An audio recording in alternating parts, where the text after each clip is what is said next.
Hey BookTube, this is Friday Reads. I'm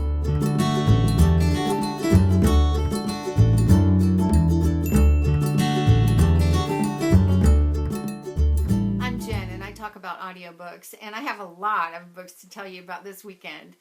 At least a lot of books that you could potentially read in a weekend. I have 4 books going. 2 are nonfiction and 2 are fiction. So let me start with the fiction first because they're easier to explain. The first is a YA fantasy novel called Princess of Thorns. It's by Stacey J, and on audio it's narrated by Julia Whalen. This is the story of Sleeping Beauty's daughter, who has been, her kingdom has been seized by an ogre queen. And as is common in this kind of fairy tale retellings, this is not really that, because it's not the story of Sleeping Beauty, it's about her daughter. But the ogre queen, it's kind of like trolls. They're beautiful. They're not the standard, thing that we've always understood them to be. She's pretty evil, but anyway, she's an evil queen, and she has taken this Aurora's, who is the daughter, her kingdom away, and so she's got to get it back. So it's kind of that. She's on a road trip right now with a boy who wants to marry her, but he thinks she is her brother, so she's masquerading as a boy. And so, yeah, he keeps talking about how he wants to marry the boy's sister, and the boy is her, and she keeps thinking he's all full of himself. So it's kind of cute. Not wild about Julia Whalen's narration. I think that the problem I have with her narration is that she has a real, I'm going to call it a sh sound to her voice. It's a little bit of this in her voice, so that it's not that it's low, it's that it's kind of soft sounding. You kind of get the idea. That doesn't translate to a guy's voice for me. So she's doing a brilliant narration in terms of accents. Like, she does a really good British accent. She does a really good Irish accent. But generally speaking, I don't like the voices that she gives to the characters because I don't like her voice. So I may pick that up on my iPad. I haven't decided yet, but maybe I will. I'm also listening to The Fire Wish by Amber Lough. This is narrated by Lucy Christian, and to be honest, I just haven't been able to get into it just yet. I picked it up a couple of times and thought, I can't concentrate, I'm not interested, I don't care. It's about 2 girls, one's a genie, and they trade places. So, like a genie. And so I'm not even clear on the plot. I keep reading the synopsis and I keep still not getting it. So I don't know. These are both books that I have on my Pick It For Me challenge on Goodreads that I'm doing with some other friends. And so, yeah, I gotta get... The Princess of Thorns, I think I will get read. The Fire Wish, I'm not so sure. I don't know. I've had it on in my iTunes and periodically on and off my iPad for a long time, and so I don't know if I'll finish that one or not. The 2 other books that I'm reading are nonfiction. Really kind of exciting stuff. The first one I'm listening to on audio, it's by Carlo Rovelli, and it is called Reality Is Not What It Seems, The Journey to Quantum Gravity. It's narrated by Roy McMillian, and right there, you're probably thinking, why in the wide world are you listening? You, a contemporary romance lover, why are you listening to that? Well, that stuff intrigues me. And so, Rovelli makes it very accessible to someone, a layman, who has no idea any of the ways to think about mathematics, higher mathematics or physics or any of that.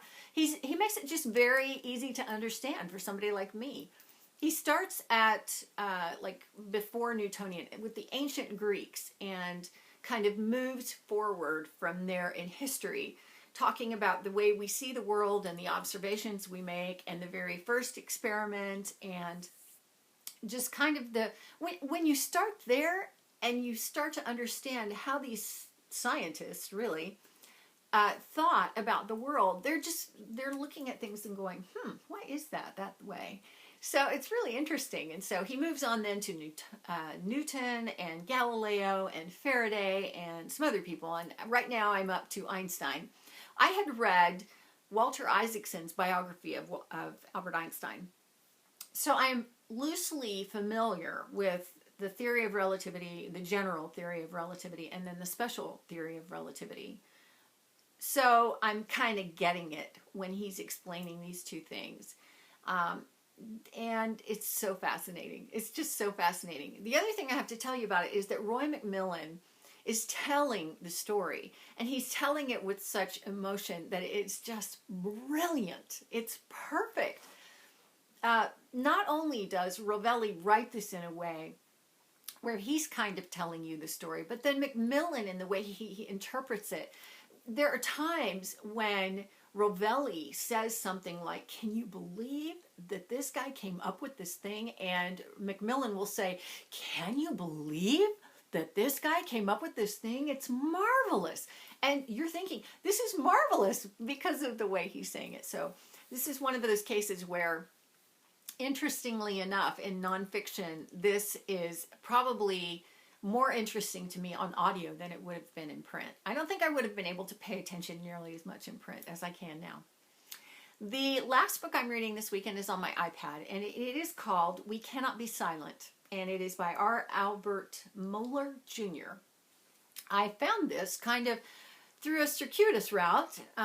Jane at Yes Miss Jane did a video where she talked about a reading challenge that she found. It's mostly Christian books, and she found it from Tim Challies' website. Tim Challie is a minister and a blogger, and he's done all kinds of stuff. So he has this reading challenge, and then he also has done a fair amount of book reviews. So when I went to the website to check out the reading challenge, oh my gosh, I kind of fell down a black hole of all the things that he's done on that website, all the, so many things he's written.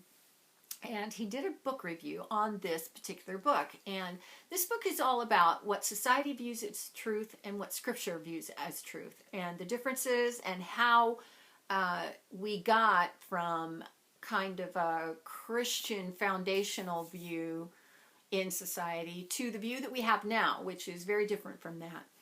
And it's fascinating. It's fascinating. I will probably try and do a review on it, although it's a controversial book.